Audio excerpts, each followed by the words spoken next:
el formulario de la declaración bimestral del INC se debe presentar en ceros. Entonces, las normas que regulan el INC están impuesto nacional al consumo, que no se debe confundir con otro impuesto departamental al consumo que está aprobado en otra ley, que es la ley 223 del 95. Entonces, este impuesto nacional al consumo, que es un impuesto nacional, las normas que lo regulan son los artículos 512-1 hasta 512-21 del Estatuto Tributario, y la reglamentación es muy poquita, están los artículos 1331 hasta 1339 del Decreto Único Tributario 1625 del 2016. Entonces, ¿qué pasa? En el parágrafo, sí, aquí dice ver el parágrafo del 512-1, solamente hablaron de la periodicidad, aunque se debe presentar el formulario 310, que es donde se liquidan los diferentes INC, se liquidan y se declaran los diferentes INC. Entonces, en el 512-1 habla de que la periodicidad es bimestral, ¿listo? Y luego está el artículo 512-14 y el 601, y adicionalmente que toca hacer el concepto de AN 17357 de julio de 2017 para llegar a la conclusión de que si algún responsable del INC que tenía que presentar el formulario 310 lo va a presentar en ceros, en realidad no es obligación presentarlo en ceros. Entonces vamos a leer el 512-14, ¿sí? Lo metemos acá al normograma de la DIAN, que ya he hecho en otros videos cómo se llega al normograma de la DIAN. Ustedes se van a meter acá donde dice normatividad, luego normograma, y dentro del normograma buscan tributario, y dentro del tributario buscan normativa tributaria, y aquí buscan estatuto tributario, o si no, acá más abajo el decreto único tributario. ¿Listo? Entonces, eso para que sepan llegar hasta el normograma de la DIAN. Y miremos acá el artículo 512-4, 512-4, ¿sí? Dice, no, 512-14 es lo que dije aquí en la lámina, 512-14, sí, correcto, 512-14, ¿sí?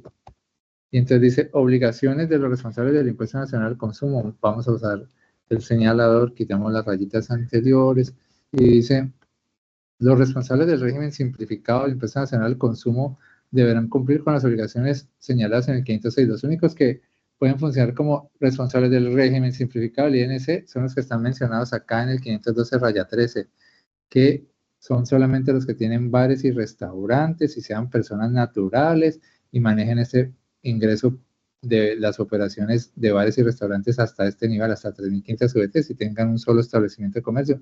Ellos son los que se llaman los responsables del régimen simplificado del INC, o más bien los no responsables del INC, los que tengan bares y restaurantes y tienen poquitas ventas y solamente tienen un local. Ok, pero adicionalmente este 14 dice lo siguiente: por su parte, los responsables del régimen común del impuesto nacional al consumo, régimen común, son en realidad los que sí tienen que generar el INC, todos los que tengan que generar el INC en el servicio de telefonía móvil, en la venta de ciertos vehículos nuevos, en la producción de cannabis medicinal, en cualquiera de esos hechos generadores del INC, los que sí lo tienen que cobrar, y los que tienen bares y restaurantes y que no pueden operar como no responsables del INC, todo el que sí lo tenga que cobrar, a ellos es a los que se refiere este inciso segundo.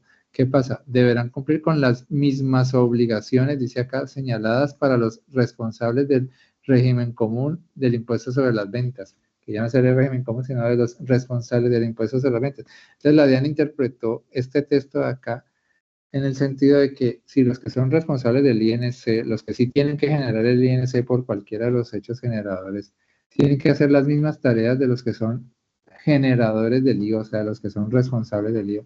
Pero resulta que el artículo 601 del Estatuto Tributario, vamos a buscar acá el 601, ¿sí? Aquí, 601 del Estatuto Tributario, dice, en este último inciso por acá, dice que habla de quienes deben presentar la declaración del impuesto sobre las ventas. Dice, tampoco estarán obligados a presentar la declaración del impuesto sobre las ventas los responsables del régimen común del impuesto sobre las ventas en los periodos en los cuales no haya efectuado operaciones sometidas al impuesto. O sea que una declaración del IVA no es obligatorio presentarla en cero, si no hay IVAs generados ni IVAs descontables, sí, ni retenciones del IVA. Lo único que obligaría a presentar un formulario de IVA sin ese tipo de operaciones es el estar arrastrando un saldo a favor. Ahí sí ya he hecho la DIAN que si es para arrastrar un saldo a favor, ahí sí se tendría que estar presentando el formulario del IVA con todos los demás renglones en ceros y con el arrastre del saldo a favor. Ahora, si en realidad los formularios del IVA no hay que estarlos presentando en los periodos en que no hubo operaciones, porque así lo sigue diciendo el 601. Entonces la DIAN dijo en esta doctrina, en el 17357, vamos aquí a agarrarlo, de junio del 2017, ¿sí? A ver si lo tengo por aquí abierto, lo tenía por ahí abierto, no, entonces agarrémoslo y lo ponemos por acá, ¿sí?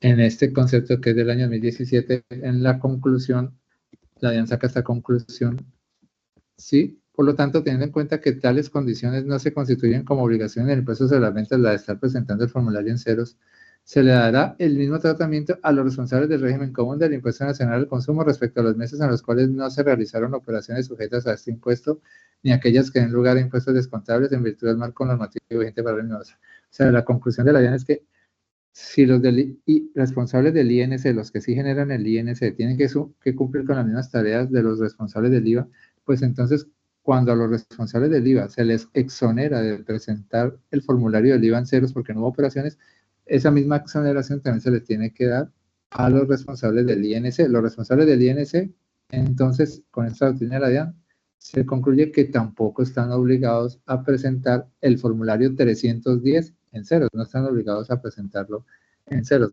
Disfruta de nuestra programación semanal. Suscríbete a nuestro canal, actualícese video.